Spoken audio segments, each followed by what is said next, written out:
എന്റെ സ്നേഹം നീ ഇങ്ങനെ സ്നേഹമില്ലാത്ത രീതിയിൽ പെരുമാറില്ലേ? ഞാൻ എന്ത് തെറ്റാ ചെയ്തേന്ന് പറ. സ്നേഹമില്ലേ ഉറങ്ങൂല.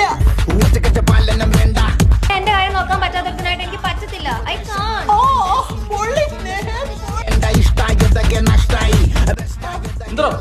ഞാനങ്ങ് പേടിച്ചില്ല. ഈ മാസം അവിടെ കാണുന്ന പെണ്ണൂള. എന്റെ സ്നേഹം നമ്മളിവിടെ എന്തിനാ വന്നത്? എല്ലാം പറഞ്ഞ് സമാധാനമായിട്ട് പിരിയാനല്ലേ? ഒത്തുതീർപ്പാക്കാൻ. ഒത്തീർപ്പാണ് ഞാൻ ഒത്തുതീർപ്പാക്കാൻ നോക്കാം.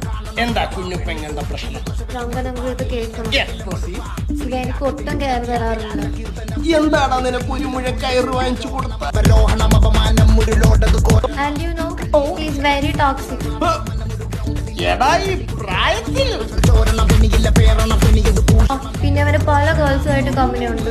പോരാത്തതിന് ചാറ്റ് വരെ ചെയ്തു. അതും ചെയ്തു. മോളെ ഇവനെ സൂക്ഷിക്കണം. ഇവനെ ഞാൻ തീർത്തു തരാന്നാ പറഞ്ഞു. ഇവ ഇത്രയും വലിയ രാജ്യദ്രോഹ കുറ്റം ചെയ്തുകൊണ്ട് ഇവ ഇനി നിങ്ങൾ അറിയിക്കുന്നത്. അതുകൊണ്ട് ഞാൻ ചോദിക്കാം, ശുദ്ധമായ പാൽപ്പായസത്തിൽ ഞാൻ വിസ്കി വേറെ വെച്ചേ.